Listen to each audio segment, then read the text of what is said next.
మరలా తిరిగి మనందరం కూడా రోమపత్రిక ఈరోజు 6, 7, 8 అధ్యాయాలు మనం స్టడీ చేయబోతున్నా. సో గత 2 బైబిల్ స్టడీస్ లో ఫస్ట్ 3 చాప్టర్స్ లో మనము కండమ్నేషన్ గురించి స్టడీ చేశాం. రెండవ బైబిల్ స్టడీలో 4, 5 అధ్యాయాలలో జస్టిఫికేషన్ గురించి మనము స్టడీ చేశాం. ఈ రోజు 6, 7, 8 అధ్యాయాలలో మనము సాంక్టిఫికేషన్ అండ్ గ్లోరిఫికేషన్ అనే అంశాల మీద ఈరోజు మనము స్టడీ చేయబోతున్నా. సో ఈ విషయాలన్నీ కూడా మనందరము ఈ రాత్రికాల సమయంలో 6వ అధ్యాయంలో మొదటి అంతస్తుని ఫస్ట్ ఫ్లోర్ ని మనం చూస్తాం. So first floor of sanctification గురించి మనము స్టడీ చేస్తాం. అందులో నేను 4 విషయాలు ఈరోజు నేను మీకు జ్ఞాపకం చేస్తాను.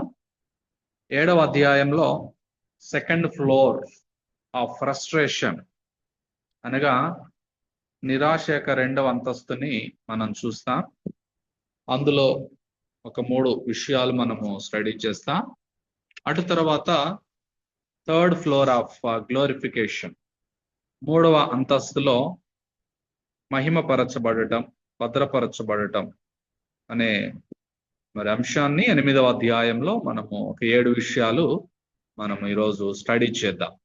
So first floor of sanctification on 6th chapter and మొదటి అంతస్తులో 6వ అధ్యాయము పరిశుద్ధత. ఓకే, తర్వాత సెకండ్ ఫ్లోర్ ఆఫ్ ఫ్రస్ట్రేషన్ 2వ అంతస్తులో 7వ అధ్యాయంలో ప్రాముఖ్యంగా నిరాశ, నిస్పృహ అనే అంశాన్ని మనం స్టడీ చేస్తాం. Third floor of glorification, so 3వ అంతస్తులో 8వ అధ్యాయంలో మనము మహిమపరచబడటం అనే అంశాన్ని ప్రాముఖ్యంగా మనము ధ్యానం చేద్దాం. సో మరి ఫస్ట్ అంతస్తులో ప్రాముఖ్యంగా మనము జ్ఞాపకం చేసుకుంటున్నప్పుడు దాన్ని సాంక్టిఫికేషన్ అంటారు. 6th చాప్టర్ అంతా కూడా ప్రాముఖ్యంగా 6th చాప్టర్ అంతా కూడా మనకి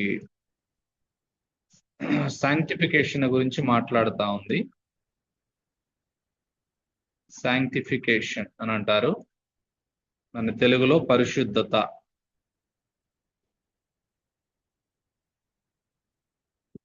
సో ఈ అంశాన్ని మనము 10 నిమిషాలు మనం స్టడీ చేద్దాం. సో ప్రాముఖ్యంగా ఈరోజు ఈ 3 అధ్యాయాలలో 6th చాప్టర్ లో మనము గాడ్స్ వే అన్నమాట, ఇది దేవుని యొక్క మార్గమై ఉంటా ఉంది. ఇది విశ్వాసులకు మాత్రమే సంబంధించినటువంటి విషయం. సో జస్టిఫికేషన్ అనేది ఒక క్రియ, సాంక్టిఫికేషన్ అనేది ఒక పని. సో జస్టిఫికేషన్ అనేది మన జీవితాలలో ప్రారంభం, మరి పరిశుద్ధత సాంక్టిఫికేషన్ అనేది ముగింపు.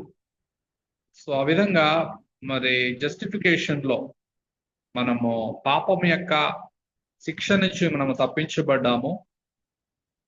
మరి సాంక్టిఫికేషన్ లో పరిశుద్ధతలో పాపం యొక్క శక్తి నుండి మనము మరి రక్షించబడేటటువంటి వారంగా మనం ఉంటూ ఉన్నాం.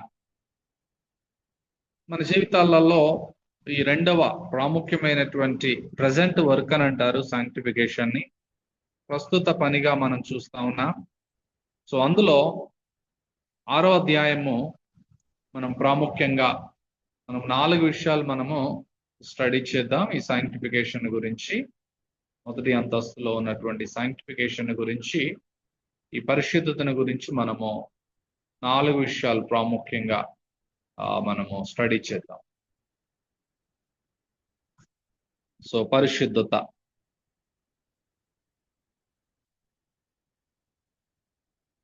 సిక్స్త్ చాప్టర్ లో అందులో మొట్టమొదటిది ఏంటంటే 6వ అధ్యాయము 1 నుంచి 10 వచనాలలో మనం చూసేది ఏంటి అని అంటే నోయి అని అంటారు. నోయి అని అంటే మనము ప్రాముఖ్యంగా ఎరిగే వారముగా ఉండాలి. 10వ వచనం వరకు మనము ప్రాముఖ్యంగా 10వ వచనంలో ఏలయనగా ఆయన చనిపోవుట చూడగా పాపము విషయమై ఒక్కమారే చనిపోయెను గాని ఆయన జీవించుట చూడగా దేవుని విషయమై జీవించుచున్నాడు. దానికి పైన 8-9 వచనాలలో మనము క్రీస్తుతో కూడా చనిపోయిన ఎడల, మృతులలో నుండి లేచిన క్రీస్తు ఇక చనిపోడనియు, మరణమునకు ఇకను ఆయన మీద ప్రభుత్వము లేదనియు ఎరిగి ఆయనతో కూడా జీవించదమని నమ్ముచున్నాము. సో ఈ 10 వచనాలలో మనము ప్రాముఖ్యంగా ఎరగాలి, సో తెలుసుకోవాలి అనే అంశాన్ని ప్రాముఖ్యంగా మనం చూస్తున్నాం. ఏం తెలుసుకోవాలి? రక్షించబడినటువంటి ఒక విశ్వాసి, నోయి అని అంటారు దాన్ని. సో నోయి మనందరం కూడా తెలుసుకునేటటువంటి వారంగా మనం ఉండాలి. ఏం తెలుసుకోవాలి అని అంటే, మనందరము యేసుక్రీస్తుతో కూడా సిలువ వేయబడి ఉన్నామని, ఆయనతో కూడా పాతి పెట్టబడ్డామని, ఆయనతో కూడా తిరిగి లేచాము. ఇది నీటి బాప్తిస్మాన్ని గురించి 6వ అధ్యాయంలో మాట్లాడడం లేదు, కానీ క్రీస్తు యేసులోనికి బాప్తిస్మం పొందిన మనందరము అనేటటువంటిది. బాప్తిస్మం అనేది మరి చాలా ప్రాముఖ్యమైనటువంటి మాట బైబిల్లో, బాప్తిస్మము. సో ఈ బాప్తిస్మాన్ని గురించి మనము చాలా క్లియర్గా మనం ఎరిగినప్పుడు, పరిశుద్ధ జీవితంలో మనం చేయాల్సినటువంటి మొదటిది తెలుసుకునేటటువంటి వారంగా మనం ఉంటున్నాం ఈ బాప్తిస్మాన్ని గురించి. సో ఈ బై బాప్టిజం ఇంటూ డెత్ అన్నమాట 4వ వచనంలో ప్రాముఖ్యంగా మనం చూస్తాం. కాబట్టి తండ్రి మహిమ వలన క్రీస్తు మృతుల్లో నుండి ఎలాగో లేపబడెనో, అలాగే మనమును నూతన జీవము, కాబట్టి పరిశుద్ధ జీవితము పొందిన వారమై, రక్షించబడిన వారమై నడుచుకొనున్నట్లు మనం బాప్తిస్మము వలన మరణములో పాలు పొందుటకై ఆయనతో కూడా పాతి పెట్టబడితిమి అనేటటువంటి మాట. సో ఇక్కడ మరణము అన్నప్పుడు మనము ప్రాముఖ్యంగా మన ఓల్డ్ లైఫ్ ని గురించి మనము స్టడీ చేస్తున్నాం. మన పాత జీవితము చనిపోవటం, క్రీస్తులో నూతన సృష్టిగా మారటం. బాప్తిస్మము అనగా నీటి బాప్తిస్మము కాదు, కానీ దానికి ముందు జరిగినటువంటి అంతరంగ బాప్తిస్మం, ఇన్వర్డ్ బాప్టిజం అంటారు. Identified with Jesus, Lord Jesus Christ, యేసుక్రీస్తుతో కూడా మనందరము గుర్తించబడిన వారమై బాప్తిస్మం ఒక్కటే అనేది మనం బైబిల్లో 1 కొరింథీ 12:13 కూడా మనం చూస్తూ ఉంటాం. బాప్తిస్మము ఒక్కటే. సో కనుక ఆయన మరణములోనికి మనందరం కూడా బాప్తిస్మం పొంది ఉన్నాం. క్రీస్తు యేసులో మనందరం కూడా గుర్తించబడి ఉన్నాము. So we are identified with Jesus Christ in his death, his burial and his resurrection. ఆయన మరణములో, ఆయన సమాధిలో, ఆయన యొక్క పునరుద్ధానంలో మనందరం కూడా గుర్తించబడినాము అనేటటువంటి విషయాన్ని ఇక్కడ బాప్తిస్మముగా మనం చూస్తున్నాం. Baptism simply means identification. బాప్తిస్మం అనేటటువంటిది ఇది ఒక గుర్తుగా ప్రాముఖ్యంగా మనం చూస్తా ఉన్నాం. ఐడెంటిఫికేషన్ అన్నమాట, ఒక గుర్తు. బాప్తిస్మం అనేది ఒక గుర్తుగా బైబిల్లో మనం ప్రాముఖ్యంగా యేసుక్రీస్తు సిలువ is one of the many dry baptism in the Bible. So బైబిల్లో మనకి చాలా బాప్తిస్మాలు కనబడతా ఉంటాయి. యేసు ప్రభు వారి శిష్యులతో అన్నాడు, నేను మరి బాప్తిసం పొందవలసి ఉన్నది అని, అనగా సఫరింగ్. యేసు ప్రభు వారు పాపముల కొరకై ఆయన మరి చనిపోయేదానికి సంబంధించింది అనమాట. ఆ తర్వాత పరిశుద్ధాత్మ బాప్తిస్మం, పెంతెకోస్తు రోజున వారందరూ కూడా పొందినటువంటి బాప్తిస్మం అనేది అపోస్తలులు 1:5 కూడా మనం చూస్తాం. తర్వాత baptism of believers into the body of Christ. ఇంతకుముందు నేను చెప్పాను, 1 కొరింథీ 12:13 వచనంలో మరి బాప్తిస్మం ఒక్కటై ఉన్నటువంటి ఆ క్రీస్తులోనికి విశ్వాసులు గుర్తించబడే దాని గురించి ఇక్కడ మాట్లాడటం మనం చూస్తున్నాం. సో ఆ విధంగా మరి అనేకమైనటువంటి విషయాలు మనకి ఆ బైబిల్లో మనకు ఉంటా ఉన్నాయి. మరి ఆ ప్రాముఖ్యమైనటువంటి విషయాన్ని మనసులో పెట్టుకొని 1 కొరింథియన్స్ ఒకసారి ఎవరైనా చదవగలిగితే 1 కొరింథియన్స్ 12:13 verse 1 కొరింథీ 12వ అధ్యాయము 13వ వచనంలో ఈ కాన్సెప్ట్ ని 6వ అధ్యాయం మొదటి 10 వచనాలలో మనము జ్ఞాపకం చేసుకోవాలి. ఏలయనగా యూదులమైనను గ్రీసు దేశస్థులమైనను దాసులమైనను స్వతంత్రులమైనను మనమందరము ఒక్క శరీరంలోనికి ఒక్క ఆత్మయందే బాప్తిస్మం పొందితిమి. మనమందరము ఒక్క ఆత్మను పానము చేసిన వారమైతిమి. ఒక్క శరీరంలోనికి అనగా యేసుక్రీస్తులోనికి పరిశుద్ధాత్మ ద్వారా మనం బాప్తిస్మం పొందితిమి అనేటటువంటి విషయాన్ని మనం ప్రాముఖ్యంగా తెలుసుకునేటటువంటి వారంగా మనం ఉంటూ ఉన్నాం. సో ప్రాముఖ్యంగా బిలీవర్స్ అంటే విశ్వాసులు మరి ఏదైనా తోటలో ఆదాము హవ్వలు పాపం చేసినప్పుడు ఆదాములో మనందరం ఏ విధంగా గుర్తించబడ్డామో, ఆ తర్వాత యేసుక్రీస్తు ప్రభువారు ఆయన చనిపోయినప్పుడు సిలువలో అప్పుడు ఆయనలో మనము గుర్తించబడ్డాము. అటు తర్వాత మరి మూడవది యేసు ప్రభువారు సమాధిలో నుండి ఏ విధంగా తిరిగి లేచాడో, ఆ సమాధిలో తిరిగి లేచినటువంటి పునరుద్ధానంలో నూతన జీవంలో మనందరం కూడా గుర్తించబడ్డాం. మనము ట్రాన్స్ప్లాంటెడ్ గా 3 విషయాలలో గుర్తించబడిన వారంగా మనం ఉంటున్నాం. మొదటిది ఆదాములో ఏదైనా తోటలో వారు పాపం చేసినప్పుడు మరి మనందరము కూడా ఆదాములో గుర్తించబడి ఉన్నాం. తదుపరి యేసుక్రీస్తు ప్రభువారు సిలువలో చనిపోయినప్పుడు ఆయనతో మనము గుర్తించబడి ఉన్నాం. అదే పౌలు గారు గలతీ పత్రికలో గలతీ 2:20 అంటాడు, నేను క్రీస్తుతో కూడా సిలువ వేయబడి ఉన్నాను, ఇక జీవించేది నేను కాదు, క్రీస్తే నా యందు జీవించుచున్నాడు అని చెప్పాడు అనమాట. సో ఆ విధంగా that because of this factors, so మనందరం ఆ విషయమై పాపం విషయమై చనిపోయిన వారముగా ఉన్నామని పౌలు ఇదే రోమపత్రిక 6:2 అంటాడు. సో అలాగైనా ఏమందము కృప విస్తరింపవలనని పాపమందు నిలిచిందుమా అంటాడు స్టార్టింగ్ లో. అనగా కృప మనల్ని రక్షించింది గనక రక్షించబడినటువంటి మనము, మరి కృప చేత రక్షించబడినటువంటి మనము పాపమందు, దానికి ముందే అన్నాడు పాపం ఎక్కడ విస్తరించెనో అక్కడ కృప అపరిమితముగా విస్తరించింది. కనుక కృప పాపము చేయడానికి కాదు కానీ పాపమును దేవుడు క్షమించాడు గనుక ఇక మరలా వారు పరిశుద్ధ జీవితంలో జీవించడానికి వారు పాపమందు నిలిచి ఉండలేరు. ఇక పాపమును చేయడానికి ఇష్టపడరు. వారిలో దేవుని బీజం ఉన్నది కనుక పాపము చేయరు, చేయజాలరు. అనగా they don't practice sin in their Christian life. క్రైస్తవ జీవితాలలో పాపాన్ని వారు అభ్యాసం చేయలేనటువంటి వారిగా ఉంటారు. అదే పరిశుద్ధ జీవితం, అదే సాంక్టిఫికేషన్. మన ఆలోచనలు, మాటలు, క్రియలు, ప్రవర్తన, తలంపులు అన్నీ కూడా పరిశుద్ధాత్మ యొక్క సహాయంతో దేవుని వాక్యం ద్వారా మనందరం కూడా ఈ బాప్తిష అనుభవంలోనికి మనం వచ్చి ఉన్నామని ఈ 10 వచనాలలో మనం తెలుసుకునేటటువంటి వారంగా మనం ఉంటున్నాం. సో కనుక ఇప్పుడు కృప విస్తరించాలని పాపమందు నిలిచి ఉండడానికి లేదు అని పౌలు చెప్తున్నాడు. పాపం విషయమై చనిపోయిన మనం, యేసు ప్రభువారు పాపం కొరకు చనిపోయాడు.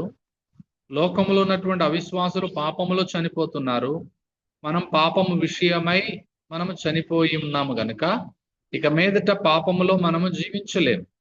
సో క్రీస్తు యేసులోనికి బాప్తిష్యం పొందిన మనందరం ఆయన మరణములోనికి బాప్తిష్యం పొందామంటే మన నూతన జీవితంలోనికి ప్రవేశించినాం. సో ఆ విధంగా మనమందరం నూతన జీవం పొందిన వారమే నడుచుకున్నట్లు మనం బాప్తిష్యం వలన మరణములో పాలు పొందికి ఆయనతో కూడా పాతి పెట్టబడ్డాం.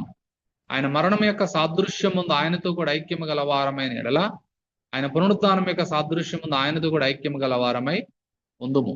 సో కనుక మన ప్రాచీన స్వభావం, మనం మిక మీదట పాపమునకు దాసులము కాకుండడానికి పాప శరీరము నిరర్ధకమగినట్లు మా పాప స్వభావం ఆయనతో కూడా సెలవేయబడింది కనుక మరి చనిపోయిన వాడు పాప విముక్తుడు. అనగా మన ఫ్యూచర్ లో మన ఫిజికల్ డెత్ గురించి కాదు కానీ ఎడవచ్చిన స్పిరిచువల్ గా అపరాధముల చేత, పాపముల చేత మనం అలాంటి స్థితిలో ఉన్నప్పుడు మనల్ని తిరిగి బ్రతికించడానికి మన ప్రాచీన స్వభావంలో మనం చనిపోయి పాప విముక్తులముగా, పాపము నుండి విడుదల పొందిన వారముగా ఉన్నాము గనుక మనము క్రీస్తుతో కూడా చనిపోయి ఉన్నాము గనుక మృతుల్లో నుండి లేచిన క్రీస్తుకు చనిపోడు కనుక మరణమునకు ఆయన మీదకి ప్రభుత్వం లేదని ఎరిగి అనే మాటని చాలా కీలకంగా మనము నోయి దీస్ థింగ్స్ అన్నమాట. ఇవన్నీ కూడా మనం తెలుసుకొని ప్రాముఖ్యంగా మరి మనందరం డెడ్ టు సిన్, పాపము విషయమై చనిపోయాము, అంత మాత్రమే కాదు, పాపము నుండి కూడా మనం విడుదల పొంది ఉన్నాం. సో చనిపోయి ఉన్నాం అన్నమాట. మనందరం కూడా చనిపోయి ఉన్నాం, పాపం విషయంలో చనిపోయి ఉన్నాం. క్రీస్తు విషయమై మనము జీవిస్తున్నాం. చనిపోయినటువంటి వారి విషయంలో డెత్ క్యాన్సిల్స్ ఆల్ ఆబ్లిగేషన్స్ అన్నమాట. చనిపోయిన వారి విషయంలో అవన్నీ కూడా మరి క్యాన్సిల్ చేయబడేటటువంటివిగా ఉంటా ఉన్నాయి. సో ఆ విషయాన్ని మొట్టమొదటిగా మనము ఇందులో మనం జ్ఞాపకం చేసుకుంటున్నాం, మొదటి 10 వచనాలలో. సో తర్వాత ఈ 6వ అధ్యాయంలోనే పరిశుద్ధతలో రెండవది ప్రాముఖ్యంగా మనం చూస్తా ఉన్నాం. ఏంటి అని అంటే 6వ అధ్యాయము 11, 12 వచనాలలో 11, 12 వచనాలలో మనము చదువుకున్నట్లయితే, అటువలే మీరును పాపం విషయమై మృతులుగాను దేవుని విషయమై క్రీస్తు యేసునందు సజీవులుగాను మిమ్మల్ని మీరే ఎంచుకోండి. కాబట్టి శరీర దురాశలకు లోబడినట్లుగా చావునకు లోయనైన మీ శరీరం మీద పాపం నేలనీయకుడి. ఎంచుకొనుడి అనేటటువంటి మాట. సో ఎంచుకొనుడి, సో ఎంచుకోవాలన్నమాట మనందరం కూడా. దాని ఇంగ్లీష్ లో రెకన్ ఈ అని అంటారు. రెకన్ ఈ అని అంటారు. మనందరము కూడా ఎంచుకునేటటువంటి వారంగా ఉంటున్నాం. Simply means that by faith we are to act upon these facts regardless of any personal feelings. మనము విశ్వాసము ద్వారా మనందరం కూడా పాపం విషయమై మృతులయ్యామని, దేవుని విషయమై క్రీస్తు యేసునందు సజీవులంగా మనము మనల్ని మనమే ఎంచుకోవాలి. కనుక ఇక మీద దురాశలకు లోబడినట్లుగా శరీర విషయంలో చావునకు లోనైన మన శరీరం మందు పాపాన్ని ఎలనీయకుండా మనము జీవించాలి. దేవుని సహాయంతో మనము వెళ్ళాలి అనేది ప్రాముఖ్యంగా 11, 12 వచనాలలో మనము చూస్తా ఉన్నాం. అటు తర్వాత మూడవది 6వ అధ్యాయము 13 నుంచి 15 వచనాలలో మనం ఏం చేసే వారంగా మనం ఉంటున్నాము అనంటే, 13 నుంచి 15 వచనాలలో హీల్ చేయాలన్నమాట. అంటే మరియు మీ అవయవములను దుర్నీతి సాధనములుగా పాపమునకు అప్పగింపకుడి, అయితే మృతుల్లో నుండి సజీవులు అనుకొని మిమ్మల్ని మీరే దేవునికి అప్పగించుకొనుడి. తర్వాత అంటున్నాడు, మీ అవయవంలో నీతి సాధనములుగా దేవునికి అప్పగించుడి. 14, 15 కూడా. సో ఈ విషయాలు మనం చదివినప్పుడు మూడవది అప్పగించుకోవాలి. ఈల్డ్ ఈ అప్పగించుకోవాలి.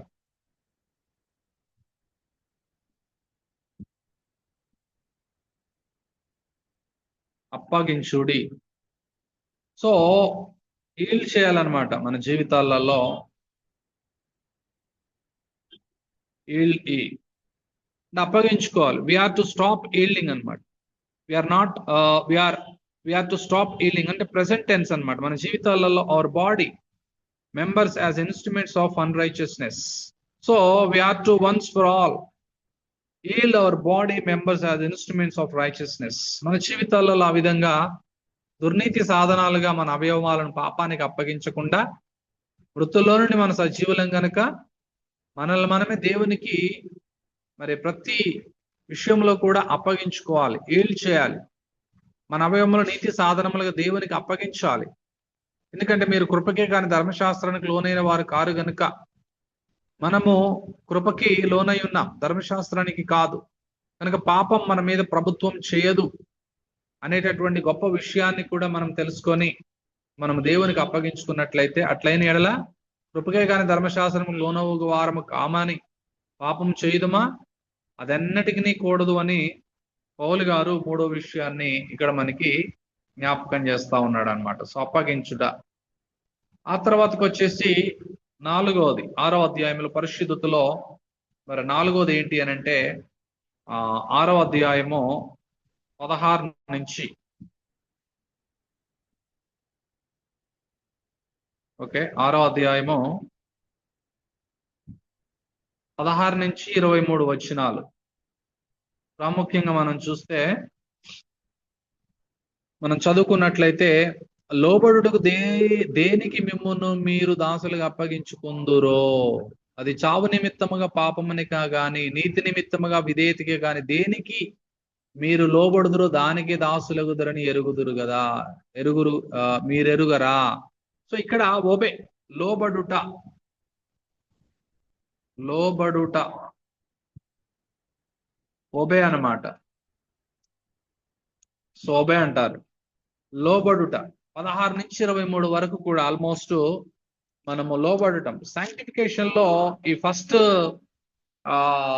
ఫ్లోర్ ఆఫ్ సాంక్టిఫికేషన్ లో దీస్ ఆర్ ద 4 థింగ్స్ అన్నమాట. మన పరిశుద్ధ జీవితంలో ఫస్ట్ ఫ్లోర్ లో ఉన్నటువంటి పరిశుద్ధతలో, మరి మొదటి అంతస్తులో ఈ 4 విషయాలు మనం పరిశుద్ధ జీవితంలో జీవించడానికి మనం బాప్టిజం యొక్క అనుభవాన్ని మనం తెలుసుకునే వారముగా, తర్వాత మనల్ని మనము మరి దేవుని విషయమే సజీవులముగా మనల్ని మనమే ఎంచుకునే వారముగా, 3 దేవునికి మన యొక్క అవయవాలను అప్పగించుకునేటటువంటి వారంగా, ఆ తర్వాత మనము మరి దేవునికి లోబడేటటువంటి వారముగా మనము ఉండాలి అని యొక్క పరిశుద్ధ జీవితంలో మనందరము 17వ వచనంలో మీరు పాపమునకు దాసులై ఉంటిరు ఒకప్పుడు గాని ఏ ఉపదేశ క్రమమునకు మీరు అప్పగించబడితిరో దానికి హృదయపూర్వకంగా లోబడిన వారై అనే మాట.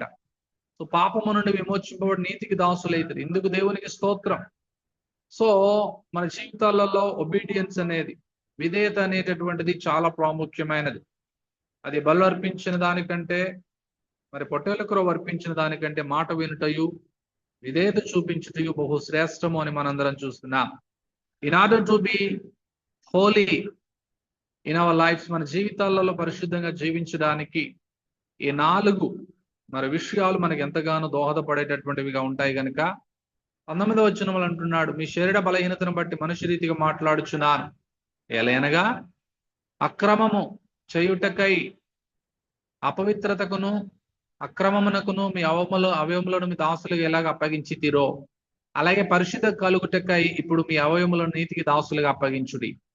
మీరు పాపమునకు దాసులై ఉన్నప్పుడు నీతి విషయమై నిర్బంధం లేని వారై ఉంచుడి. అప్పటి క్రియల వల్ల మీకేమి ఫలము కలిగను? వాటిని గురించి మీరు ఇప్పుడు సిగ్గుపడుచున్నారు కారా? వాటి అంతము మరణమే, వారి పరిస్థితి మరణమే. అయినను ఇప్పుడు అనేది మన జీవితాలలో సాంక్టిఫికేషన్ గురించి మాట్లాడుతూ ఉంది కనుక పాపము నుండి విమోచింపబడి దేవునికి దాసులైనందున పరిశుద్ధత కలుగుటయే మీకు ఫలము. సో పరిశుద్ధత, ఫ్రూట్ ఆఫ్ ది హోలీనెస్ అనేటటువంటిది మన జీవితాలలో చాలా ప్రాముఖ్యమైనది. దాని అంతం ఏంటంటే ఇటర్నల్ లైఫ్. పరిశుద్ధత యొక్క అంతము, సాంక్టిఫికేషన్ యొక్క అంతం ఏంటంటే ఇటర్నల్ లైఫ్, నిత్య జీవం. కనుక ఒక వ్యక్తి రక్షించబడ్డా లేదా, జస్టిఫై అయ్యాడా లేడా అనేది సాంక్టిఫికేషన్ ద్వారానే ప్రూవ్ అవుతుంది. ఆ పాస్ట్ అనేటటువంటిది ఎప్పుడు కూడా ప్రజెంట్ ను బట్టి ప్రూవ్ అయ్యేటటువంటిది. ప్రస్తుతం అనేది గతాన్ని బట్టి మరి ప్రూవ్ అవ్వదు, కానీ ప్రస్తుతం అనేది గతం అనేది ప్రస్తుతాన్ని బట్టి ప్రూవ్ అయ్యేటటువంటిదిగా ఉంటా ఉంది. సో ఆ విషయాన్ని చాలా కీలకంగా మనం జ్ఞాపకం చేసుకునేటటువంటి వారంగా ఉంటున్నాం. బైబిల్లో ప్రభువా ప్రభు అని పిలిచి ప్రతివాడు దేవుని రాజ్యానికి వారసుడు కానేరడు, కానీ దేవుని చిత్త ప్రకారం జరిగించువాడు దేవుని రాజ్యానికి వారసుడు అవుతాడు. అనగా పరిశుద్ధ జీవితం, ఒబీడియన్స్. ప్రభువారు అన్నాడు, పేతురు భక్తులు తన పత్రికలు 1 పేతురు 1:17 వచనాల్లో 14 నుంచి అంటాడు. సో దేవుని యొక్క వాక్యాన్ని కోట్ చేసి రాస్తాడు. దేవుడు అంటున్నాడు, నేను పరిశుద్ధులైన ప్రకారం మీరును సమస్త ప్రవర్తనలో పరిశుద్ధులై ఉండాలి. So this is the command of God. ఇది దేవుని యొక్క ఆజ్ఞ ఉంటా ఉంది. It's not option, but it is a command. ఈ పరిశుద్ధత అనేది, ఈ సాంక్టిఫికేషన్ అనేది మన జీవితాలలో మరి ఒక ఆజ్ఞగా ఇవ్వబడినట్లుగా, ఒక అబ్లిగేషన్ గా ఇవ్వబడినట్లుగా మనం చూస్తున్నాం. It's not a option, but it's a obligation which means command. మన జీవితాలలో దేవుడు ప్రతిదిన చర్యలో ఇట్స్ ఎ పొజిషనల్ సాంక్టిఫికేషన్ కాదు, కానీ ఇట్స్ ఎ ప్రాక్టికల్ సాంక్టిఫికేషన్ అన్నమాట. జస్టిఫికేషన్ అంతా కూడా ఆ పొజిషనల్ సాంక్టిఫికేషన్ గురించి మాట్లాడుతూ ఉంది. సో అది దేవుడు మన జీవితాల రక్షణ టైంలో ఇచ్చినాడు. పరిశుద్ధ జీవితం అనేది ఇది ప్రాక్టికల్ సాంక్టిఫికేషన్ గురించి మాట్లాడుతూ ఉంది. అనగా ఇది అభ్యాసపరమైనటువంటి పరిశుద్ధత. సో అభ్యాసపరమైనటువంటి పరిశుద్ధతలో మనం ఈ 4 విషయాలు మనం జ్ఞాపకం చేసుకుంటున్నప్పుడు మరి పరిశుద్ధత కలుగుటయే మీకు ఫలం. సో దాని అంతము నిత్య జీవంగా ఉంటా ఉంది కనుక, ఏలైనగా పాపం వల్ల వచ్చే జీతం మరణం అయితే దేవుని కృపావరము మన ప్రభు అయిన యేసుక్రీస్తునందు నిత్య జీవము. సో కనుక 6th చాప్టర్ ఏ విధంగా ఎండ్ చేస్తా ఉన్నాడు అని అంటే, దేవుని కృపావరముగా మన ప్రభు అయిన యేసుక్రీస్తునందు నిత్య జీవముగా మనకి మరి దేవుడు ఇచ్చినాడు. దాని యొక్క అంతం నిత్య జీవం, పరిశుద్ధత యొక్క అంతం, ఈవెన్ పొజిషనల్ సాంక్టిఫికేషన్ యొక్క ending eternal life, and practical sanctification యొక్క ఎండింగ్ కూడా మనకి ఇటర్నల్ లైఫ్ గా మనకి ఇవ్వబడతా ఉంది కనుక, సో ఇది అనుదిన డైలీ లైఫ్ లో, స్పిరిచువల్ లైఫ్ లో మనందరము ఈ 6th చాప్టర్ లో ఉన్నటువంటి ఫస్ట్ ది నో ఈ అండ్ రికన్ ఈ, ఈల్డ్ ఈ అండ్ ఒబే ఈ, అనగా మనము తెలుసుకోవాలి బాప్తిస్మము అనుభవాన్ని, అలాగనే ఎంచుకోవాలి మనల్ని మనము మరి దేవుని విషయమై ప్రాముఖ్యంగా సజీవులమని. మూడవది, దేవునికి మన యొక్క అవయవాలను నీతికి సాధనాలుగా అప్పగించుకోవాలి. అండ్ దేవునికి నీతికి మనము మరి లోబడాలి, మనము విధేయత కలిగి ఉండాలి అనేది మనం చూస్తున్నాం. దాని యొక్క ఎండింగ్ మనకి మరి హోలీనెస్ గా, లేకపోతే ఇటర్నల్ లైఫ్ గా మనందరం కూడా చూస్తా ఉన్నాం. This is all about first floor of sanctification లో మనం ఈ 4 విషయాలు మనం చూడటం జరిగింది. ఇక నెక్స్ట్ మనము జ్ఞాపకం చేసుకుంటున్నప్పుడు ప్రాముఖ్యంగా నెక్స్ట్ చాప్టర్ లోనికి మనం వెళ్దాం. నెక్స్ట్ చాప్టర్ ఏంటి అని అంటే, నిరాశ యొక్క 2వ అంతస్తు. నిరాశ లేకపోతే నిస్పృహ, ఓకే, లేకపోతే అసహనం, నిరాశ అని రాసుకోండి. దాని ఇంగ్లీష్ లో ఫ్రస్ట్రేషన్ అని కూడా మనం చాలా సందర్భాలలో మనం చూస్తూ ఉంటాం. నిరాశ. సో నిరాశ 2వ అంతస్తుగా మనము నిరాశలో 7వ అధ్యాయంలో మనం చూస్తూ ఉంటాం. ఓకే, 7వ అధ్యాయంలో ప్రాముఖ్యంగా మనము నిరాశని గురించి, frustration, 2nd floor of frustration, ఇది చాలా ప్రాముఖ్యమైనటువంటిది. స్పిరిచువల్ కండిషన్ గురించి ఇక్కడ మనకి వివరించబడతా ఉంది. ఆత్మీయ జీవితం యొక్క పరిస్థితిని గురించి ఈ చాప్టర్ లో మరి ధర్మశాస్త్రంతో ముడివేయబడి మనతో మాట్లాడటం మనందరం కూడా చూస్తూ ఉన్నాం. సో ఈ అధ్యాయంలో ప్రాముఖ్యం 7వ అధ్యాయంలో మనము గమనించినప్పుడు మరి పౌలు గారు రక్షించబడిన విశ్వాసుని గురించి మాట్లాడుతున్నాడా, లేకపోతే రక్షణ లేని విశ్వాసుని గురించి మాట్లాడుతున్నాడా? So Paul writes here as a saved or un unsaved man. So ఒక రక్షించబడినటువంటి జీవితాన్ని గురించి మాట్లాడుతున్నాడా, లేకపోతే రక్షణ లేని ఒక విశ్వాసం గురించి మాట్లాడుతున్నాడా అనేది మనం జ్ఞాపకం చేసుకుంటే, it has been suggested that no less than 3 spiritual conditions are described in this chapter. 3 ప్రాముఖ్యమైనటువంటి ఆత్మీయ షరతుల గురించి ఈ అధ్యాయంలో మనకి వివరించబడటం మనం చూస్తున్నాం. 3 రకాలైనటువంటి కండిషన్స్ గురించి, ఆత్మీయ షరతుల గురించి మనతో పౌలు గారు మాట్లాడటము ఇందులో మనం చూస్తూ ఉంటాం. అదేంటంటే మొదటిది ప్రాముఖ్యంగా, ఓకే, సో మొదటిది 7వ అధ్యాయము 1 నుంచి 6వ వచనం వరకు మనం చూస్తే, ఇక్కడ పౌలు గారు మరి spiritual man and the law, ధర్మశాస్త్రము అలాగనే ఆత్మీయమైనటువంటి వ్యక్తిని గురించి రాస్తున్నాడు. ఓకే, స్పిరిచువల్ మ్యాన్ అండ్ లాని గురించి మాట్లాడుతున్నాడు. Spiritual man and the law, ఆత్మీయమైనటువంటి వ్యక్తిని గురించి, అలాగే ధర్మశాస్త్రాన్ని గురించి మాట్లాడుతూ ఉన్నాడు మొదటి 6 వచనాలలో. ఓకే, చదువుకుందాం. దేవుడు మనల్ని ఆ ధర్మశాస్త్రము నుండి విడుదల చేశాడు. ఆత్మీయులైనటువంటి వారిని దేవుడు ధర్మశాస్త్రము నుండి విడుదల చేసినట్లుగా మనం ఇక్కడ చూస్తా ఉన్నాం. సహోదరులారా, మనుషుడు బ్రతికినంత కాలమే ధర్మశాస్త్రం అతని మీద ప్రభుత్వం చేయించున్నదని మీకు తెలియదా? ధర్మశాస్త్రం ఎరిగిన మీతో మాట్లాడుచున్నాను. సో భర్త గల స్త్రీ భర్త బ్రతికినంత వరకే ధర్మశాస్త్రం వలన అతనికి బద్దురాలు, కానీ భర్త చనిపోయిన ఎడల భర్త విషయమై ధర్మశాస్త్రం నుండి ఆమె విడుదల పొందును. కాబట్టి మెయిన్ పాయింట్, భర్త బ్రతికి ఉండగా ఆమె వేరొక పురుషుని చేరిన ఎడల వ్యభిచారిణి ఎనబడును.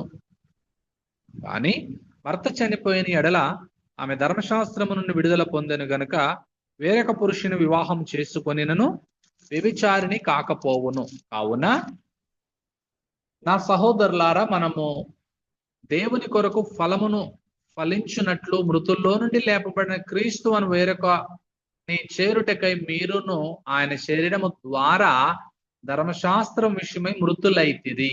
ఎలయనగా మనము శరీర సంబంధులమై ఉండినప్పుడు మరణార్థమైనటువంటి ఫలమును ఫలించుటకై ధర్మశాస్త్రం వలనైనటువంటి పాపేచ్ఛలు మన అవయవములలో కార్యసాధకములై ఉండెను. ఇప్పుడైతే స్పిరిచువల్ కండిషన్ గురించి, స్పిరిచువల్ మ్యాన్ గురించి మాట్లాడుతున్నాడు. ఇప్పుడైతే దేని చేత నిర్బంధింపబడితమో దాని విషయమై చనిపోయిన వారమే. అంటే దేని చేత మనం నిర్బంధించబడ్డామంటే ధర్మశాస్త్రం ద్వారా నిర్బంధించబడ్డాం. అందుకోసమే గలతీ 4వ అధ్యాయం 4వ వచనంలో కూడా మనం చాలా సందర్భాలలో చూస్తాం. మోస్ట్ ఫేమస్ వర్స్గా ఏంటంటే, కాలం పరిపూర్ణమైనప్పుడు దేవుడు తన కుమారుణ్ణి పంపాను, ఆయన స్త్రీ యందు పుట్టి మనము దత్తపుత్రులం కావాలని ఆయన మన కొరకు మరి ధర్మశాస్త్రము నుండి ఆయన ఏం చేశాడు, మనల్ని విమోచించినాడనే మాట ఒకసారి మనము గలతీ 4:4లో చాలా ప్రాముఖ్యంగా ఒకసారి రిఫర్ చేద్దాం. గలతీ 4:4లో, అయితే కాలం పరిపూర్ణమైనప్పుడు దేవుడు తన కుమారుని పంపాడు, ఆయన స్త్రీ యందు పుట్టి యేసు ప్రభువారు మనము దత్తపుత్రులం కావాలని ధర్మశాస్త్రమును లోబడి ఉన్న వారిని విమోచించుటకై ధర్మశాస్త్రముకు లోబడిన వాడాయను. సో ఆయన లోబడి ఆయన ఏం చేశాడంటే ధర్మశాస్త్రాన్ని నెరవేర్చి ఆయన మన పక్షంలో ఆయన చనిపోయినట్లుగా మనం చూస్తున్నాం. సో ప్రాముఖ్యంగా ఇక్కడ మనం గమనించాల్సినటువంటి మోస్ట్ ఇంపార్టెంట్ విషయం ఏంటంటే, మనము గ్రీక్ మరి ఒరిజినల్ మీనింగ్ లో యేసు ప్రభు వారిది మరి వైలెంట్ డెత్ అన్నమాట. On the cross of Calvary, Calvary శిలువలో యేసు ప్రభు వారు అన్యాయముగా చనిపోయాడు. In a sense it may be said it was necessary for both Christ and the believer to die in order to get together. So మనందరం మరలా తిరిగి బ్రతకాలి, ధర్మశాస్త్రం యొక్క భయంకరమైనటువంటి పరిస్థితి నుంచి మనము నిర్బంధించబడినటువంటి అందులో దేని చేత నిర్బంధింపబడితమో దాని విషయమై చనిపోయిన వారమై ఉన్నాం. ఇప్పుడు క్రీస్తుతో కూడా మనం చనిపోయి ఉన్నాం గనుక ధర్మశాస్త్రము నుండి విడుదల పొందితిమి గనుక మనం అక్షరానుసారమైన ప్రాచీన స్థితి గలవారము కాక ఆత్మానుసారమైన నవీన స్థితి గలవారమై సేవ చేయుచున్నాము. సో కనుక ఇక్కడ ప్రాముఖ్యంగా యేసు ప్రభు వారు చనిపోయాడు, ఆయనతో పాటు మన యొక్క వరల్డ్ లైఫ్, ఆ ప్రాచీన పాత జీవితం కూడా యేసు ప్రభు వారితో చనిపోయినట్లుగా మనము కల్వరి శిలువలో మనం చూస్తున్నాం. దాని గురించి పౌలు గారు అద్భుత రీతిగా ఇక్కడ ఒక స్పిరిచువల్ మ్యాన్ అండ్ ద లా, ధర్మశాస్త్రం విషయంలో మనందరం కూడా విడుదల పొంది ఉన్నాం. ఆత్మీయులు, మరి ఆత్మ సంబంధమైనటువంటి వ్యక్తి, పరిశుద్ధ జీవితాన్ని జీవిస్తున్నటువంటి వ్యక్తి, మరి అతడు ధర్మశాస్త్రము నుండి విడుదల పొంది ఉన్నాడన్నటువంటి సత్యాన్ని, గంభీరమైనటువంటి సత్యాన్ని మరి జ్ఞాపకం చేసుకుంటూ మనము చనిపోయాము, మరొక పురుషుని మనము చేరి ఉన్నాం. ఆయన ఎవరంటే యేసు ప్రభువారు. ఆయన చనిపోయాడు, ఆయన తిరిగి లేచాడు కనుక తిరిగి లేపబడినటువంటి వేరొక పురుషుడైనటువంటి యేసుక్రీస్తు ప్రభువారిని చేరినాము గనక ధర్మశాస్త్ర ప్రకారం ఇక వ్యభిచారిణి అనబడదని మనం చూస్తున్నాం. యేసు ప్రభువారు మరి పాత నిబంధనలో he was married to unfaithful Israel అన్నమాట. దేవుడు పాత నిబంధనలో మరి వ్యభిచారి అయినటువంటి, లేకపోతే ఆత్మ వ్యభిచారంగా ఉన్న ఇశ్రాయేలీలను దేవుడు మరి వివాహం చేసుకున్నట్లుగా దానికి ఒక అద్భుతమైనటువంటి చిత్రపటంగా మనకి హోషియా గ్రంథం, బుక్ ఆఫ్ హోషియా, చిన్న ప్రవక్తలలో మొట్టమొదటి పుస్తకమైనటువంటి హోషియాలో మరి హోషియా వెళ్ళి గోమేరుని వివాహం చేసుకుంటాడు. గోమేరు ఒక వ్యభిచారి, అనగా ఒక మరి వ్యభిచారిగా ఉంటా ఉంది, ఆమె ఒక మరి వేశ్యగా ఉంటా ఉంది. అలాంటి స్త్రీని వివాహం చేసుకోమని దేవుడు హోషియాతో చెప్పాడు. సో దాని ద్వారా దేవుడు ఇశ్రాయేలుకి దేవుడు ఏం చెప్పాలనుకున్నాడంటే, దేవుడు అలాంటి అంటే అలాంటి మరి వేశ్యగా లేకపోతే వ్యభిచారిగా ఉన్నటువంటి స్పిరిచువల్ ఇజ్రాయెల్ గా ఉన్నటువంటి ప్రజలను దేవుడు వివాహం చేసుకున్నాడు. అలాంటి పరిస్థితి మనకి ఓల్డ్ టెస్టిమెంట్ లో కనబడతా ఉంటుంది. తర్వాత when it comes to the New Testament, sinners are bound by the power of sin and the chains of the law. నూతన నిబంధనకు వచ్చినప్పుడు పాపులందరూ కూడా మనందరం చూస్తున్నాం. అందరూ పాపము చేసి దేవుడు గురించి మహిమను పొందలేకపోతున్నారు కనుక అలాంటి మరి పాపులుగా ఉన్నటువంటి అందరూ పాపపు యొక్క శక్తికి అలాగనే మరి ధర్మశాస్త్రం యొక్క బంధకాలలో వారు బంధించబడినట్లుగా మనం చూస్తున్నాం. అలాంటి పరిస్థితిలో యేసుక్రీస్తు ప్రభు వారు ఆ పరిస్థితికి ఆయన చనిపోయి మనల్ని పాత నిబంధన యొక్క రిలేషన్షిప్ అయినటువంటి సిన్ఫుల్ ఇజ్రాయెల్ లో నుండి క్రొత్త నిబంధన సంఘయుగంలో the same time the believer died. So విశ్వాస విధంగా క్రీస్తు కూడా చనిపోయినటువంటి వాడిగా ఉంటున్నాడు కనుక పాత జీవితం. So is freeing him from the law and the sin. ఆ విధంగా యేసు ప్రభు వారు చనిపోవటం ద్వారా ఆయనతో కూడా మనల్ని మన ప్రాచీన స్వభావాన్ని చంపడము ద్వారా మనము ఏం చేయబడ్డాము అనంటే ఆ పాపము నుండి అలాగనే ధర్మశాస్త్రము నుండి మనము విడుదల పొంది ఉన్నాము అనే సత్యాన్ని ఇక్కడ మనం చూస్తున్నాం. దీనికి ఉద్దేశం ఏంటి?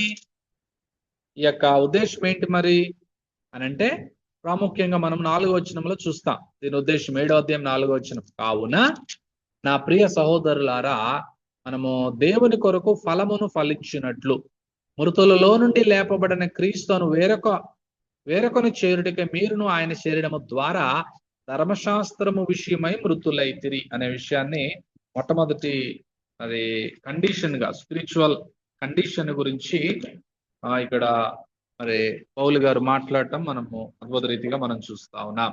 ఓకే, సో నెక్స్ట్ మనం జ్ఞాపకం చేసుకుంటున్నప్పుడు స్పిరిచువల్ మ్యాన్ గురించే కాదు కానీ రెండవది 7వ అధ్యాయము 7వ వచనము నుండి 13వ వచనం వరకు మనం ఇక్కడ natural man and the law, సహజమైనటువంటి న్యాచురల్ మ్యాన్, ఇప్పుడు సహజమైనటువంటి వ్యక్తి అలాగే ధర్మశాస్త్రాన్ని గురించి మాట్లాడుతున్నాడు. ఫస్ట్ ఏమో spiritual man and the law గురించి మాట్లాడాడు ఫ్రస్ట్రేషన్ లో. రెండవదేమో natural man and the law గురించి మాట్లాడుతూ ఉన్నాడు. 7 నుంచి 13 వచనాలు మనము గమనించినట్లయితే పాపమునకు విరోధముగా పోరాటం అన్నమాట. సో ఒక న్యాచురల్ గా మనం చూసినట్లయితే కాబట్టి ఏమందము ధర్మశాస్త్రం పాపమాయన అట్లన్న రాదు, ధర్మశాస్త్రం వలనే గాని పాపమనగా ఎట్టిదో నాకు తెలియకపోవును, ఆశింపవద్దని ధర్మశాస్త్రం చెప్పని ఎడల దురాశని ఎట్టిదో నాకు తెలియకపోవును. అయితే పాపము ఆజ్ఞను హేతు చేసుకుని సకల విధములైన దురాశలైన పుట్టించుననే మాటల దగ్గర నుంచి చదువుకుంటూ 13వ వచనం దగ్గరికి వస్తే ఉత్తమమైనది నాకు మరణకరమైన అట్లన రాదు, అయితే పాపం ఉత్తమమైన దాని మూలముగా నాకు మరణము చేయొచ్చు. పాపమైన టగపడు నిమిత్తము అనగా పాపము ఆజ్ఞ మూలముగా అత్యధిక పాపముగు నిమిత్తం అది నాకు మరణకరమాయను. అంటే ధర్మశాస్త్రం గురించి మాట్లాడుతున్నాడు. న్యాచురల్ మ్యాన్ అలాగే ధర్మశాస్త్రం గురించి మాట్లాడుతూ ఇక్కడ ఏం చెప్తా ఉన్నాడంటే పౌలు గారు ప్రాముఖ్యంగా మరి తన జీవితంలో మరి ఇట్ వాస్ హోలీ. ధర్మశాస్త్రం అనేటటువంటిది చాలా పరిశుద్ధమైనది.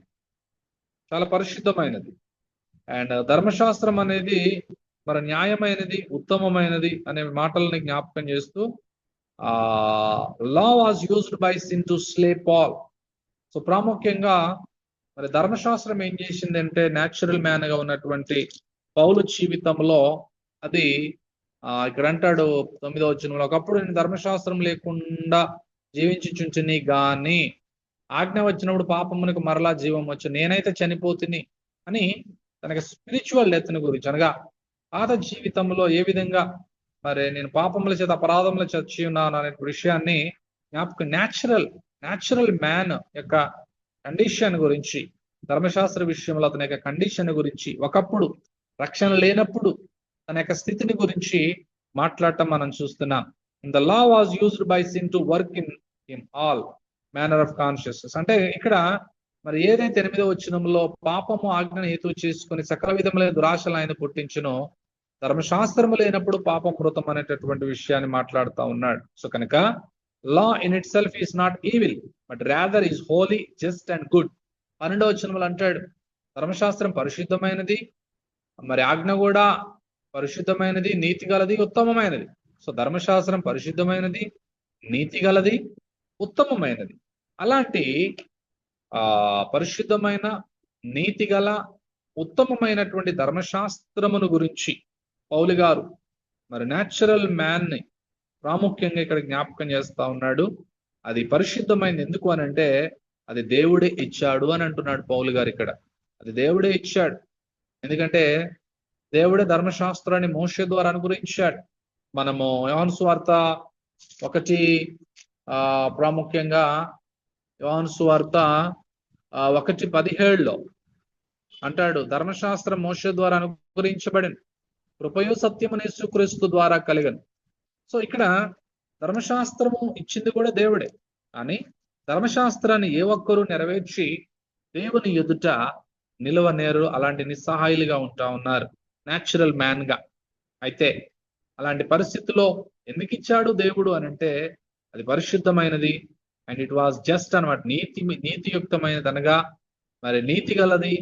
ఎందుకంటే it rightfully condemns the sinner అన్నమాట. ధర్మశాస్త్రం ఏం చేస్తుందంటే మరి ఎలాంటి వ్యక్తినైనా కూడా దేవుని దగ్గర ఒక మరి శిక్షావిధికి లోనైనటువంటి వ్యక్తిగా మరి చూపించేదిగా ఉందని మనం ఫస్ట్ బైబిల్ క్లాస్ లోనే మొదటి 3 అధ్యాయాలలో మరి ప్రతి ఒక్కరు కూడా ధర్మశాస్త్రం ఉన్నవారైనా లేనివారైనా, సో ధర్మశాస్త్రం కలిగిన యూదులైనా ధర్మశాస్త్రం లేనటువంటి అన్యులైనా వారికి వారే ధర్మశాస్త్రమైనట్లు ఉన్నారు కనుక వారి యొక్క మనస్సాక్షి వారికి ధర్మశాస్త్రంగా ఉంది కనుక ప్రతి ఒక్కరిని ధర్మశాస్త్రం ఏం చేసింది అని అంటే శిక్షావిధికి లోనయ్యేటట్లు చేసింది.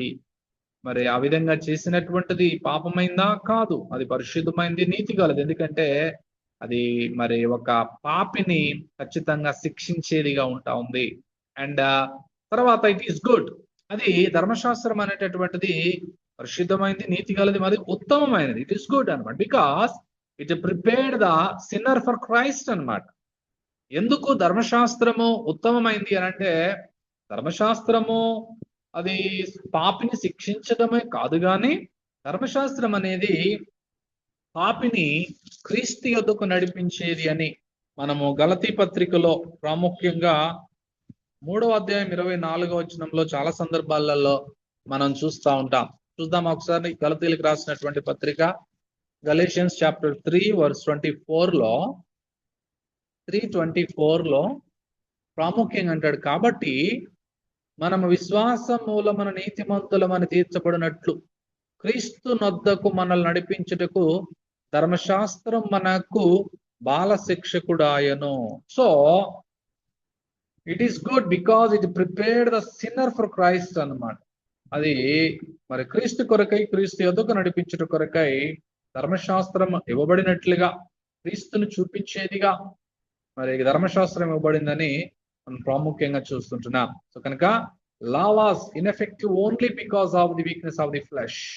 సో ఆ విధంగా ధర్మశాస్త్రం పరిశుద్ధమైందని, అండ్ ధర్మశాస్త్రము నీతి గలదని, ధర్మశాస్త్రము మరి ఉత్తమమైనదని మనము చూసుకుంటూ వచ్చినాం. This is the natural man and the law గురించి మనము స్టడీ చేసాం. 2nd ఫ్లోర్ ఆఫ్ ఫ్రస్ట్రేషన్ లో పౌలు గారి యొక్క నిరాశలో మనం ఆ విషయాన్ని మనం చూస్తున్నాం. ఇక ఈ 7th చాప్టర్ లో లాస్ట్ 3వది 7వ అధ్యాయము 14 నుంచి ఆల్మోస్ట్ లాస్ట్ వర్స్ 25 వరకు ఉంది. సో లాస్ట్ వర్స్ వరకు కూడా మనం రాసుకోవచ్చు. లాస్ట్ వర్స్ వరకు 25. సో ఈ 25 వరకు పౌలు గారు ఇక్కడ ఏం జ్ఞాపకం చేస్తా ఉన్నాడు? కార్నల్ మ్యాన్ అన్నమాట. కార్నల్ మ్యాన్ అండ్ ద లా, అంటే శరీరానుసారుడైనటువంటి వ్యక్తి. కార్నల్ మ్యాన్, కార్నల్ అంటే మరి శరీర సంబంధమైనటువంటి వ్యక్తి యొక్క ధర్మశాస్త్రం. అంటే అంటే క్రైస్తవ్యంలో కొన్నిసార్లు మరి స్పిరిచువల్ గా కాకుండా కొంతమంది కార్నల్ గా కూడా ఉంటారు. అలాంటి కార్నల్ మ్యాన్ వారి యొక్క ధర్మశాస్త్ర విషయంలో వారి యొక్క పరిస్థితిని గురించి పౌలు తన యొక్క అనుభవంలో నుంచి మాట్లాడుతూ ఉన్నాడు. 14 నుంచి ఆల్మోస్ట్ 25 వరకు. ధర్మశాస్త్రం ఆత్మ సంబంధమైనది ఎరుగుదం, అయితే నేను పాపమునకు అమ్మబడి శరీర సంబంధినై ఉన్నాను అనేటటువంటి మాట. ఎందుకంటే నేను చేయనది నేను ఎరుగను, నేను నిశ్చయించినది చేయగా ద్వేషించినది చేయించున్నాను. ఈ చేయింపనిది నేను చేసిన ధర్మశాస్త్రము శ్రేష్టమైనది అయినట్టు నేను ఒప్పుకొనుచున్నాను.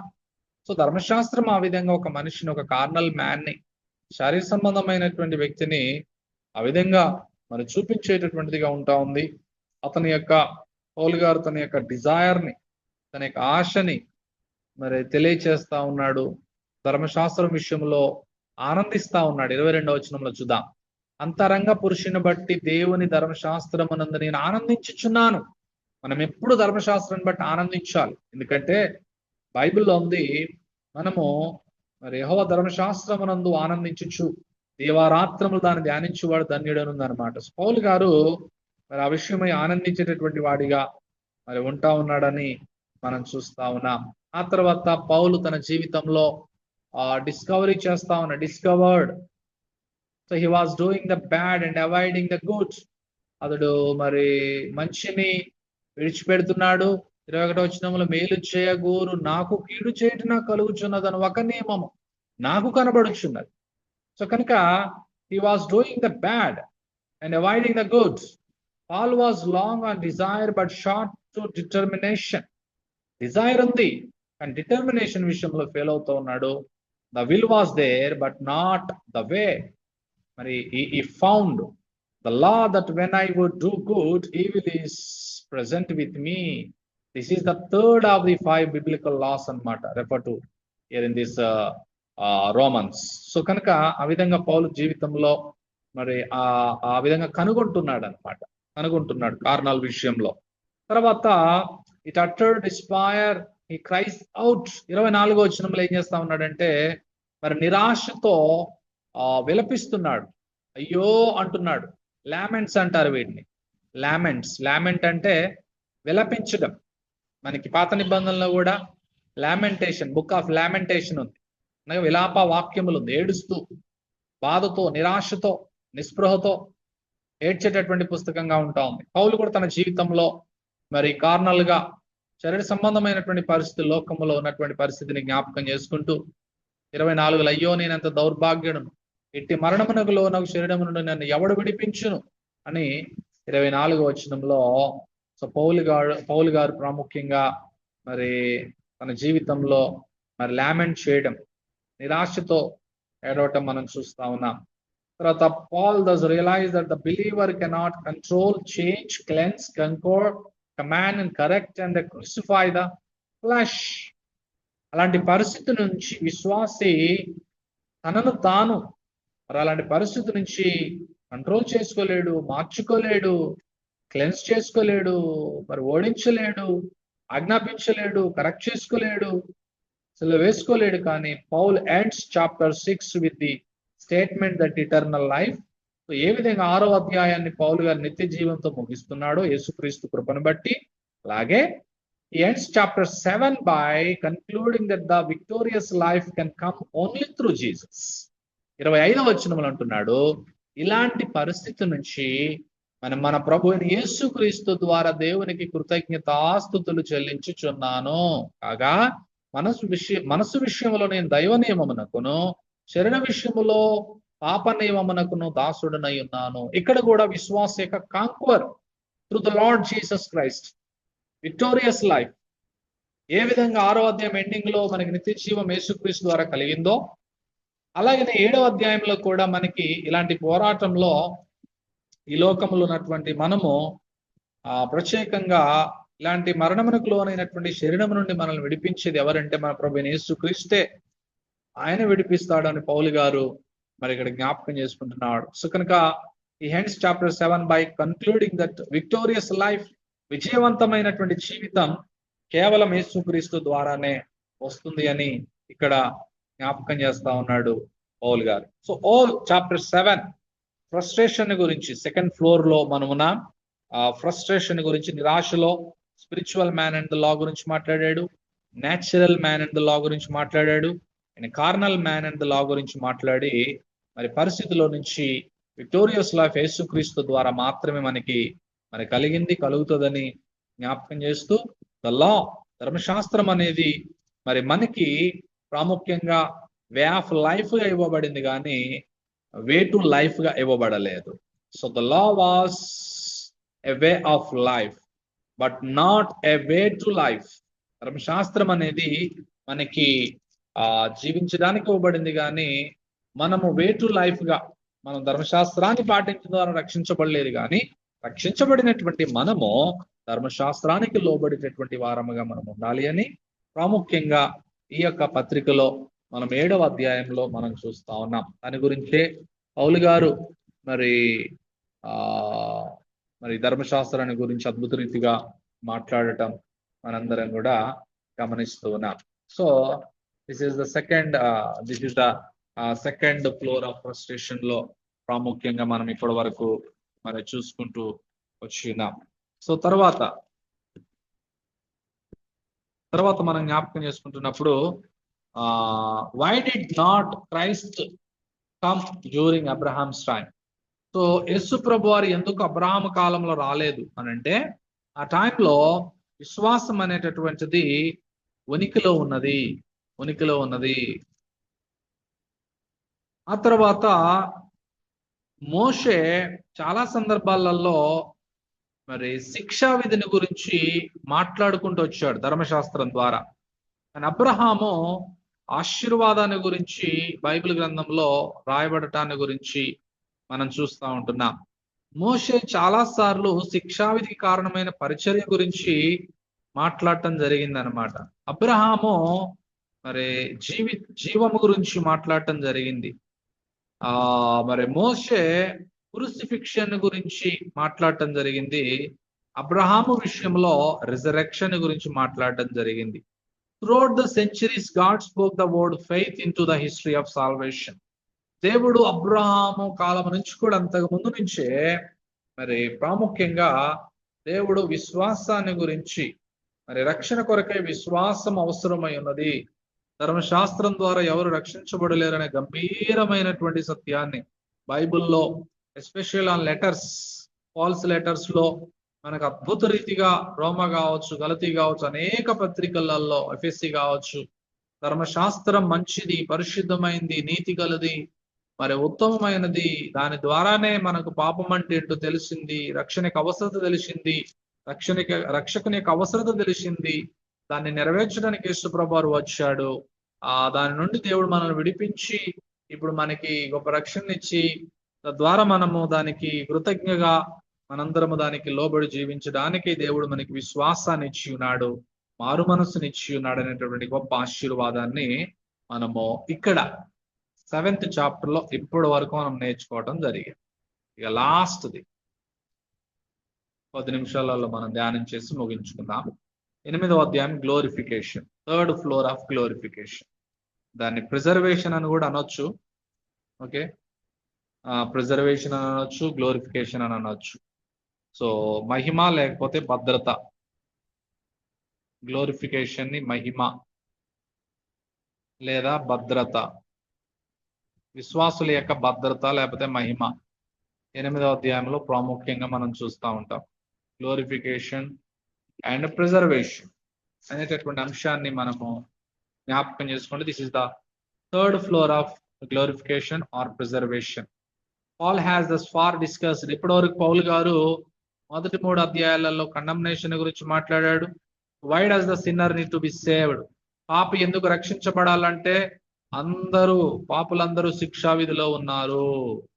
తర్వాత how is the sinner saved అనే దాని గురించి 4-5 అధ్యాయాలలో మాట్లాడాడు పౌలు గారు. జస్టిఫికేషన్, మనము ఎలా మనము సిన్నరు మరి రక్షించబడతాడంటే కేవలం నీతిమత్వం ద్వారా, ప్రభు అనుగ్రహించిన నీతి ద్వారా. తర్వాత 6-7 అధ్యాయాలలో పౌలు గారు what happens after the sinner get saved. పాపి రక్షించబడిన తర్వాత ఏం జరుగుతుంది అని అంటే సాంక్టిఫికేషన్ అనేది ఆన్సర్, జవాబు. పరిశుద్ధత అనేటటువంటిది జవాబు. What happens after the sinner get saved. పాపి రక్షించబడిన తర్వాత ఇమ్మీడియట్ కలిగేటటువంటి మరి గొప్ప మరి విషయం ఏంటంటే పరిశుద్ధత, సాంక్టిఫికేషన్. అండ్ తర్వాత ఇప్పుడు 8వ అధ్యాయంలో will the sinner remain saved. రక్షించబడిన వ్యక్తి ఎప్పటికి రక్షించబడతాడా, రక్షణ కోల్పోతాడా? This is biggest question in the Christianity. క్రైస్తవ్యంలో ఈ ప్రశ్న ఇక అది చాలా ప్రాముఖ్యమైనది. పెంటెకోస్టలిజం లో ఒక style and main line churches, Baptist లో ఒక స్టైల్ గా వెళ్తా ఉంది. బైబిల్ చెప్పేది ఏంటి అనేది మనము జ్ఞాపకం చేసుకుంటే చాలా ఖచ్చితంగా చెప్తా ఉంది. వీళ్ళ సిన్నర్ రిమైన్ సేవ్డ్ అంటే ఎస్ అనేటటువంటి సమాధానం. రక్షించబడినటువంటి ఒక విశ్వాసి ఎప్పటికీ రక్షించబడతాడా? మధ్యలో రక్షణ కోల్పోతాడా అంటే ఖచ్చితంగా ఎప్పటికీ రక్షించబడతాడు. So you are saved for eternity, నిత్యత్వం కొరకే రక్షించబడ్డాడు అనేటటువంటిది మన యొక్క స్టాండ్ గా. రిజర్వ్డ్ ఫర్ ఇటర్నిటీ, నిత్యత్వం కొరకే భద్రపరచబడినట్లుగా. ఇందులో will the believer are will the believing sinner remain saved, he will అని మనం చెప్పాలి ఖచ్చితంగా అనేటటువంటి విషయం అనేది మనం చూస్తున్నాం. Because of 7 new things, 7 reasons మనము మరి భద్రపరచబడతాము, మనం మహిమపరచబడతాము అనేటటువంటి దానికి 7 ప్రాముఖ్యమైనటువంటి మరి విషయాలు మనము కారణాలుగా మనం చూస్తూ ఉంటాం. అందులో మనం 8వ అధ్యాయము ప్రాముఖ్యంగా, ఓకే, 8వ అధ్యాయము 1 నుంచి 4వ వచనం వరకు, ఓకే, 1 నుంచి 4వ వచనం వరకు మనము because of his new position. So విశ్వాసి ఒక నూతన, ఏమంటారంటే దాన్ని న్యూ పొజిషన్ అన్నమాట. New position in Christ. విశ్వాసి క్రీస్తులో ఒక నూతనమైనటువంటి స్థానాన్ని పొందుకొని ఉన్నాడు. The believer and the law of sin and the death. So he set free from it through Christ అన్నమాట. 8వ అధ్యాయం 2వ వచనంలో, 1వ వచనంలో కూడా. కాబట్టి ఇప్పుడు క్రీస్తు యేసునందున్న వారికి ఏ శిక్షా విధి లేదు అని ఖచ్చితంగా చెప్తాం. కనుక 2వ వచనం, క్రీస్తు యేసునందు జీవమునిచ్చు ఆత్మ యొక్క నియమం పాప మరణముల నియమం నుండి నన్ను విడిపించెను. ఎట్లనగా ధర్మశాస్త్రము దేనిని జాలకపోయానో దానిని దేవుడు చేసెను అనేటటువంటి విషయం అన్నమాట. కనుక మరి believer and the law of Moses, he can fulfil the righteousness of it through Christ అన్నమాట. అతడు మరి క్రీస్తు యేసు ద్వారా ప్రాముఖ్యంగా నీతి విధి నెరవేర్చబడాలని పాప శరీరము నిమిత్తం దేవుడు తన కుమారుణ్ణి పాప శరీరాకారముతో పంపి ఆయన శరీరమందు పాపమునకు శిక్ష విధించినట్లుగా మనం చూస్తున్నాం. సో మొదటి రీజన్ ఏంటంటే మన నిత్యత్వం వరలో కూడా మనం భద్రపరచబడి మనం ఎప్పటికీ రక్షించబడి ఉన్నాం అనడానికి మొదటి కారణం ఏంటంటే మనకు నూతనమైనటువంటి స్థానం క్రీస్తులో మనకున్నది. తర్వాతకి 2వది 8వ అధ్యాయము 5వ వచనం నుండి 13వ వచనం వరకు. ఇక్కడ మనం 2వ కారణాన్ని మనం చూస్తాం. మొత్తం 7 కారణాలు. Because of his new guest అన్నమాట. న్యూ గెస్ట్ అంటే ఒక నూతనమైనటువంటి అతిథి. ఎవరు అని అంటే పరిశుద్ధాత్మ దేవుడు. New guest.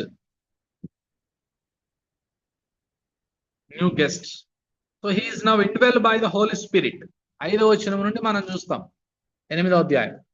శరీరానుసారులు శరీర విషయముల మీద మనసుంతురు, ఆత్మానుసారులు ఆత్మ విషయముల మీద మనసుంతురు అని మాట్లాడుకుంటూ 9వ వచనములు అంటాడు, దేవుని ఆత్మ మీలో నివసించి ఉన్నడల మీరు ఆత్మ స్వభావం గలవారే గాని శరీర స్వభావం కలవారు కారు అని మాట్లాడుతూ ఆల్మోస్ట్ 13వ వచనం వరకు ఆత్మ దేవుని గురించి న్యూ గెస్ట్ గా, పరిశుద్ధాత్ముడు మనకి ఇవ్వబడినటువంటి వాడిగా, మరి ఆయన కలిగిన వారు దేవుని సంబంధులు, ఆయన ఎవరిలైతే లేడో వారు దేవుని సంబంధులు కారు అనేటటువంటి మాటని మనం చూస్తున్నాం. కనుక మనము పరిశుద్ధాత్మ దేవుని కలిగిన వారమై శరీరానుసారంగా ప్రవర్తించిన వారము కాదు గనుక కావలసిన వారమై ఉంటాం కనుక అలాంటి పరిస్థితి నుండి ఆత్మచేత శరీర క్రియలు చంపినీడల జీవించదమని 13వ వచనం వరకు ఆత్మచేత నడిపించబడే వారంగా మనం ఉండాలని 2వదిగా మనం చూస్తా ఉన్నాం. 3వ కారణం మనం నిత్యత్వం రక్షించబడతామంటే 2వది న్యూ గెస్ట్ హోలీ స్పిరిట్ అన్నమాట. అంటే ఆయన మనల్ని విమోచన దినం వరకు ముద్రించి ఉన్నాడు అనే మాట మనకి ఎఫ్ఎస్సి, ఒకసారి మీరు ఒకవేళ ఈ 2వ పాయింట్కే మీరు ఎఫెసియన్స్ 4:30 మోస్ట్ ఇంపార్టెంట్ వర్స్ అది. ఓకే, సో 4:30లో అనుకుంటాను, 4:30 ఎఫ్ఎస్సిలో అంటాడు మనం ఎప్పటి వరకు ముద్రించబడి ఉన్నామో. ఎఫ్ఎస్సి 4:30లో అంటాడు దేవుని పరిశుద్ధాత్మను దుఃఖపరచుకుడి విమోచన దినం వరకు ఆయన యందు మీరు ముద్రించబడి ఉన్నారు. అంటే అంటిల్ అవర్ గ్లోరిఫికేషన్, మన శారీరక పునరుద్ధాన దినము వరకు, మనం మహిమపరచబడేంత వరకు మనం ఆయనలో భద్రపరచబడి ఉన్నాం. విమోచన దినం వరకు ఆయన యందు మనం ముద్రించబడి ఉన్నాం అనేది ఒక న్యూ గెస్ట్ గా మనము రెండవది ప్రాముఖ్యంగా మనం చూస్తా ఉన్నాం. ఓకే, సో తర్వాతకు వచ్చేసి మూడవది ఇస్ అ న్యూ అడాప్షన్ అన్నమాట. 8వ అధ్యాయము 14 నుంచి 17 వరకు. Okay, new adoption, new adoption, నూతన దత్తత్వం, దత్తత. So is now adopted by the father. So దేవుడు మనల్ని మరి దత్తత తీసుకుని ఉన్నాడు. ఆ విధంగా మనం ఆత్మని కలిగిన వారమే అబ్బా తండ్రి అని మొరపెట్టుచున్నాం. ప్రతిరోజు ప్రార్థన చేస్తాం. క్రైస్తవులు ఖచ్చితంగా ప్రార్థన చేస్తారు. ప్రార్థన చెయ్యలేదు అని అంటే వాళ్ళు క్రైస్తవులు కాదు. ఆత్మ లేని వారు దేవుని వారు కారు. ప్రార్థన చేయని వారు దేవుని సంబంధులు కారు. అబ్బా తండ్రి అని మొరపెట్టిన వారు దేవుని సంబంధులు కారు. సో కనుక మనం దేవుని సంబంధులం కనుక అబ్బా తండ్రి అని మొరపెట్టుచున్నాం. మనల్ని దేవుడు అడాప్ట్ చేసుకున్నాడు, మనల్ని దత్తత తీసుకున్నాడు. మనం దేవుని పిల్లల, మన ఆత్మ తానే మన ఆత్మతో కూడా సాక్ష్యం ఇస్తున్నాడు.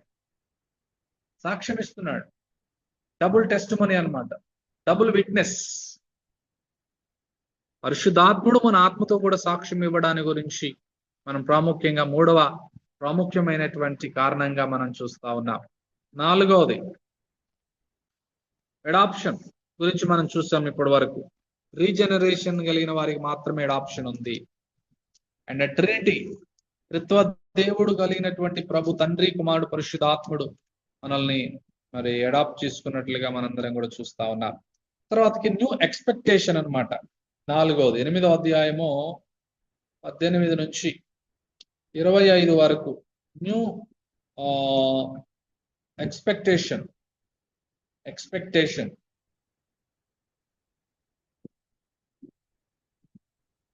న్యూ ఎక్స్పెక్టేషన్ అంటే అర్థం ఏంటంటే మనకు ఒక నూతనమైనటువంటి మరి గురి, లేకపోతే నిరీక్షణ.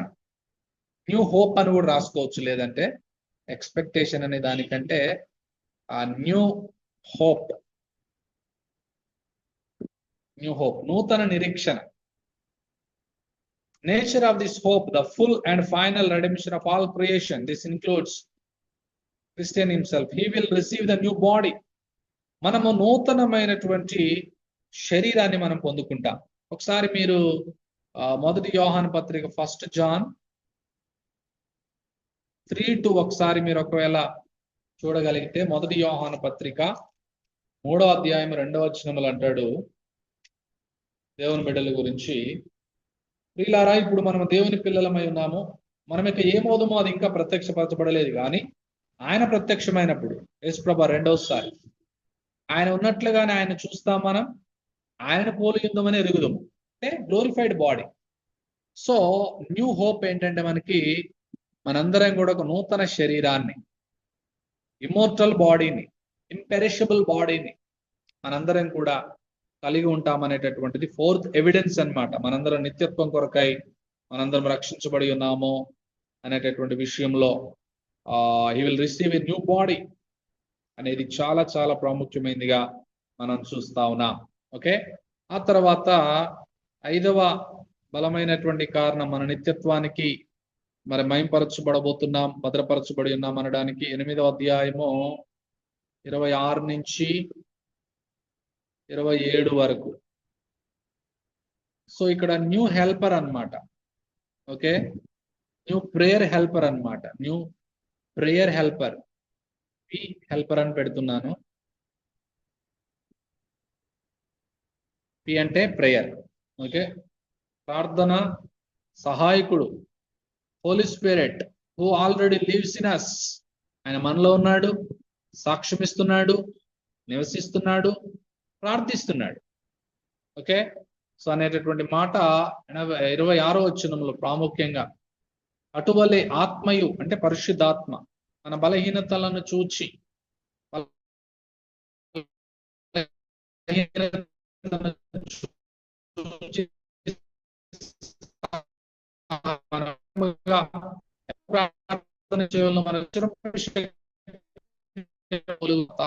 విజ్ఞాపనం చేస్తున్నాడు. సో సో ప్రార్థన చేసేవాడుగా ఉన్నాడు. ఎందుకంటే మనం యుక్తంగా ఎలా ప్రార్థన చేయాలో మనకు తెలియదు. ఇప్పటి వరకు సృష్టి మూలుగు అనేది ఇందులో రాయబడి ఉంది. తర్వాతకి విశ్వాసుల యొక్క మూలుగు ఉంది. తర్వాత వచ్చేసి పరిశుద్ధాత్మ యొక్క మూలుగుని గురించి కూడా ఇక్కడ రాసుకుంటూ వచ్చినాడు. తర్వాత 5వ బలమైనటువంటి కారణం మనం చూద్దాం. మనందరం నిత్యత్వం కొరకై మయంపరచబడబోతున్నాం అండ్ మరి భద్రపరచబడి ఉన్నాం అనడానికి 6వ బలమైన కారణం ఏంటంటే 8వ అధ్యాయము 28వ వచనం. 8వ అధ్యాయము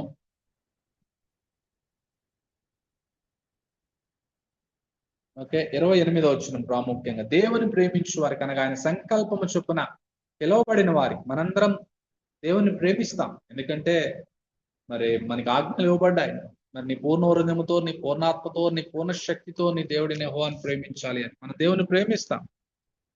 దేవుని మనం ప్రేమిస్తాం కనుక దేవుని ప్రేమిస్తున్నటువంటి మనము అనగా ఆయన సంకల్పం చొప్పున పిలువబడ్డాం. వారికి మేలు కలుగడికి సమస్తమును సమకూర్చి జరుగుతున్నదని ఎరుగుదాం అనేటటువంటిది మనం ఏ విధంగా అర్థం చేసుకోవాలి అని అంటే న్యూ నాలెడ్జ్ అన్నమాట. మనకి నూతన న్యూ నాలెడ్జ్,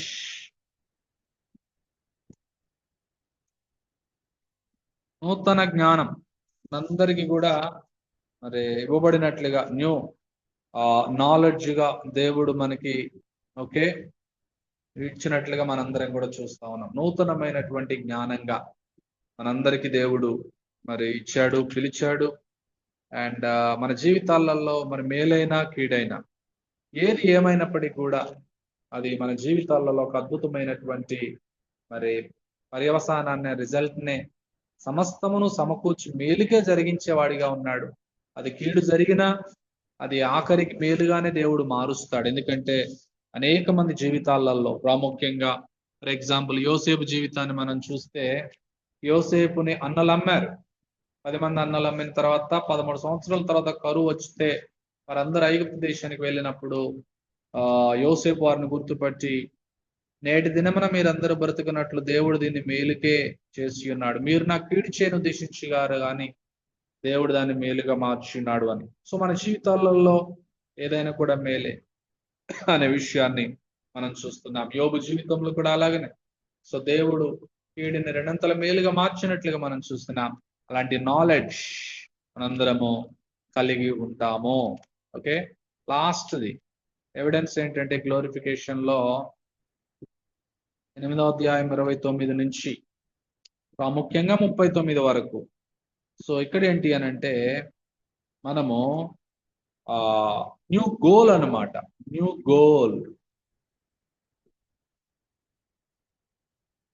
గోల్, నూతనమైనటువంటి గురి ఏంటి అని అంటే క్రీస్తు స్వారూప్యంలోనికి మార్చబడడం. దట్ ఈస్ ద ఫైనల్ అన్నమాట. నూతన గురి అన్నమాట. ఏంటి మన నూతన గురి అని అంటే steps leading into this goal. మరి ఏంటి అనేది మనము 29వ వచనంలో మనం ఆలోచన చేసినప్పుడు 5 ప్రాముఖ్యమైన విషయాలు చెప్తా ఉంటాడు పౌలు గారు ఇక్కడ 29వ వచనంలో. మనందరము యేసుక్రీస్తు తన కుమారుడైన యేసుక్రీస్తు స్వరూపంలో అనగా అనేక సహోదరులు చేసుడు దేవుడు ఎవరిని ముందుగా ఎరిగినో వారు తన కుమారునితో స్వరూపం గల వారు ఒకటి వారిని ముందుగా నిర్ణయించను. ఎవరిని ముందుగా నిర్ణయించిన వారిని పిలుచును, ఎవరిని పిలిచిన వారిని నీతిమంతులుగా తీర్చను, ఎవరిని నీతిమంతులుగా తీర్చెనో వారిని మహిమ పరిచెను అనేటటువంటి మాట అన్నమాట. సో ప్రాముఖ్యంగా మహిమ పరచబడటంలో that is the final step లో దానికి ముందు steps leading to this goal, ఈ గ్లోరిఫికేషన్ లోనికి మనల్ని నడిపించేటటువంటి మరి గురి ఏంటి అని అంటే మొట్టమొదటిది దేవుడు మనల్ని ఏం చేశాడు అని ఉందంటే వాక్యంలో ఏర్పరచుకున్నాడు, లేకపోతే ఎరిగి ఉన్నాడు దేవుడు మొట్టమొదటిది. రెండవది దేవుడు మనల్ని నిర్ణయించాడు అనేటటువంటిది. మూడవది మనల్ని దేవుడు పిలుచుకున్నాడు అనేది. నాలుగవది దేవుడు మనల్ని నీతిమంతులుగా తీర్చాడు. ఐదవది దేవుడు మనల్ని మరి మహిమ పరిచిన వాడిగా పాస్ట్ టెన్స్ లో రాయబడి ఉన్నది. సో ఇట్ అష్యూర్స్ అన్నమాట. అది మనకి ఒక గొప్ప అష్యూరెన్స్ గా ఉంటా ఉంది. 5 words అన్నమాట. ఈ 5 విషయాలు ఎరగటము అండ్ నిర్ణయించడము, పిలవడము, నీతిమంతులుగా తీర్చడము మహిమపరచడము అనేటటువంటిది ఆ మరి ప్రాముఖ్యమైనటువంటి విషయాలుగా మనం అబ్సల్యూట్ గా మనందరి జీవితాలు ఇటర్నిటీ ఫ్యూచర్ కొరకై ఫ్రమ్ ద ఇటర్నిటీ పాస్ట్ లో దేవుడు మనల్ని ఎరిగి నిర్ణయించుకున్నాడు. ఇటర్నిటీ ఫ్యూచర్ లో దేవుడు మనల్ని మహిమపరచబోతూ ఉన్నాడు. సో అట్టి కృప దేవుడు మనందరికీ మరి ఇచ్చేవాడిగా ఉన్నాడు గనక అలాంటి పరిస్థితుల్లో ఇట్లుండగా ఏమందుము, దేవుడు మన పక్షమునుండగా మనకి విరోధి ఎవరు లేరని, ఆ తర్వాత దేవుని చేత ప్రేమించబడి ఏర్పరచబడిన వారి మీద మరి నేరం మోపే వారు ఎవరు ఉండరని, అండ్ ఈవెన్ ఎవరు నేరం మోపలేరని, ఆ తర్వాతకి ఆయన ప్రేమ నుండి మనల్ని ఎడబాపలేనటువంటి ఏది కూడా లేదని, అది శ్రమ గాని, బాధ గాని, హింస, కరువు, హిస్త్రహీనత, ఉపద్రవం, ఖడ్గం, తర్వాత మరి ఏది కూడా మనల్ని ఆయన ప్రేమ నుంచి మనల్ని ఎడబాపనేరదని రాస్తూ లాస్ట్ కి మరలా 8వ అధ్యాయం కన్క్లూజన్ లో కూడా యేసుక్రీస్తుని హైలైట్ చేస్తా ఉన్నాడు. మరణమైన, జీవమైన, దేవదూతులైన, ప్రధానులైన, ఉన్నవైనా, రాబోవనవైన, అధికారులైన, ఎత్తైనా, లోతైనా, సృష్టించబడిన మరి ఏదైనాను మన ప్రభు అయిన యేసు క్రీస్తు యేసునందలి దేవుని ప్రేమ నుండి మనల్ని ఎడబాపనేరవని రూఢిగా నమ్ముచున్నాను. సో ఆ విధంగా థర్డ్ ఫ్లోర్ ఆఫ్ సైంటిఫికేషన్ అంటే third floor of glorification is awaiting for us. మనందరం ఇప్పుడు అలాంటి థర్డ్ ఫ్లోర్ ఆఫ్ హెవెన్, ఆ థర్డ్ ఫ్లోర్ ఆఫ్ గ్లోరిఫికేషన్ లోనికి దేవుడు మనల్ని సిద్ధపరుస్తూ మరి ఆ విధమైనటువంటి థర్డ్ ఫ్లోర్ లోనికి మనందరం వెళ్ళేటటువంటి వారముగా ఉన్నామని 8వ అధ్యాయం బలంగా మనందరికీ జ్ఞాపకం చేస్తా ఉంది. దాని కొరకై దేవుడు ముందుగానే మనకి స్థలము సిద్ధపరచడానికి వెళ్ళి ఉన్నాడు. నేనుండు స్థలమును మీరు ఉండులాగున్నా మరలా వచ్చి నేను మిమ్మల్ని తీసుకుని పోతానన్న వాగ్దానాలు ఎన్నో ఉన్నాయి. వాగ్దానం చేసిన దేవుడు నమ్మదగిన వాడు కనుక 7 ఎవిడెన్సెస్ మనకు ఒక నూతనమైనటువంటి స్థానం, రెండవది నూతనమైనటువంటి మరి గెస్ట్ గా ఆయన అతిథిగా పరిశుద్ధాత్ముడు, నూతనమైనటువంటి అడాప్షన్ అనగా దత్తత, నూతన నిరీక్షణ, మరి నూతనమైనటువంటి ప్రేయర్ హెల్పర్ ప్రార్థనా సహాయకుడు పరిశుద్ధాత్ముడు, నూతనమైనటువంటి జ్ఞానం, నూతనమైనటువంటి గురి మనందరం కలిగి దేవుని కొరకై మనందరం కూడా ముందుకు సాగటానికి దేవుడు ఈరోజు ఈ బైబిల్ స్టడీని మనందరి కొరకై దేవుడు దీవించి ఆశీర్వదించును గాక. Amen. Over to brother Jashuva.